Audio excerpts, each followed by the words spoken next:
মই বিজেপিক ভাল পাওঁ, বিজেপিক ছাপোৰ্ট কৰোঁ কামবিলাকত। সেইকাৰণে বহুতে মোক অন্ধভক্ত বুলি কয়। কিন্তু মই যিটো সঁচা সেইটো সঁচা কথা কমেই। বিজেপি হওক, কংগ্ৰেছ হওক, যিয়ে নহওক,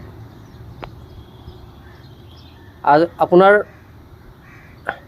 কংগ্ৰেছ থকা টাইমলৈকে অসমত ইমান এই ড্ৰাগছ খোৱা আৰু ড্ৰাগছৰ হাহাকাৰ নাছিলে।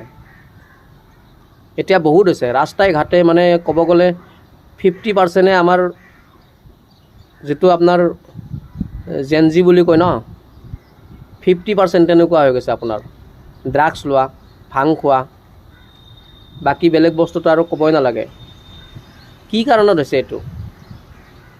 আপোনালোকেতো ধৰাও দেখাই আছে, ডেইলি ড্ৰাগছ ধৰি আছে, কিন্তু একেবাৰে খতম কিয় কৰিব পৰা নাই? বহুত বেয়া হৈ গৈছে। কিছুমান গুৱাহাটীৰতো কিছুমান ঠাইত যাবই নোৱাৰি অকলে, একদম ভয় লাগে। একদম গ্ৰুপ হৈ আপোনাৰ ইনজেকশ্যন লৈ থাকে, ডক্তৰতকৈও ওপৰত এইবিলাক। মানে চৰকাৰে কি কৰি আছে মানে ধৰিব পৰা নাই। আমি ভাবি আছিলোঁ যে চব ঠিক হৈ যাব এতিয়া, কিন্তু বাঢ়িহে গৈছে এইবিলাক। ড্ৰাগছ লোৱাটো বাঢ়ি গৈছে, ক্ৰাইমটো লাহে লাহে বাঢ়ি যাই আছে। কি কাৰণত?